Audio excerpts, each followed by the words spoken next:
Il-kamp eżekuttiv ta' Infrastructure Malta ħareġ jirredikola u jattakka lill-Kamra tal-Periti fejn sejħilhom superfiċjali responsabbli u li jafu jużaw biss il-Photoshop. Il-kamp eżekuttiv ta' Infrastructure Malta, Ivan Falzon, li mhu speċjalizzat la fl-maniġjar ta' traffiku lanqas fid-dissin tat-toroq, għamel din id-dikjarazzjoni meta kien qed jiġi mistoqsi mill-Professur Andrew Azzopardi dwar il-flyover tal-Imsida li ma ħaġabet ħafna kritika mill-pubbliku. Flyover li se ssir minn gvern wieħed li se jkun qed jisma' u jassigura li jqabbad esperti sabiex jagħmlu rapport fuq dak li qed tipproponi l-Kamra tal-Periti. Iżda l-uniku rapport li sar mhux xejn li f'kampanja ta' attakki kontra l-Periti Maltin. Bl-ikbar responsabilità ngħid li sissa li rajt huwa Photoshop exercise.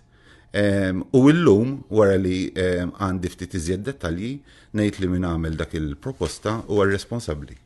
Il-Kamra tal-Periti qed tipproponi sabiex il-proġett tal-Imsita Creek jinbidel f'park ta' 20,000 metru kwadru għal spazju pubbliku ta' divertiment u rekreazzjoni. Bivan Falzon qatt ma eskluda li partijiet mill-pjanijiet li qed tipproponi l-Kamra tal-Periti se jiġu implementati fil-proposta ta' Infrastructure Malta. Kontrast mal-Gvern, il-Parti Nazzjonalista ilu jisma' u jiltaqa' ma' kull min jixtieq iressaq il-quddiem idejati jew inizjattivi li jtejbu l-kwalità tal-ħajja tal-poplu Malti Wawċi, inkluż fil-każ tal-Imsida fejn iltaqa' direttament mal-Kamra tal-Periti. Dan fil-waqt li l-Kunsill Nazzjonalista tal-Imsida talab laqgħa urġenti mal-awtoritajiet kompetenti. Bil-Kunsillieri tal-Partit Nazzjonalista fl-Imsida jibqgħu kommessi li jaħdmu bisħieħ biex il-Misidjani jingħataw proġett li jtejbilhom il-kwalità tal-ħajja tagħhom.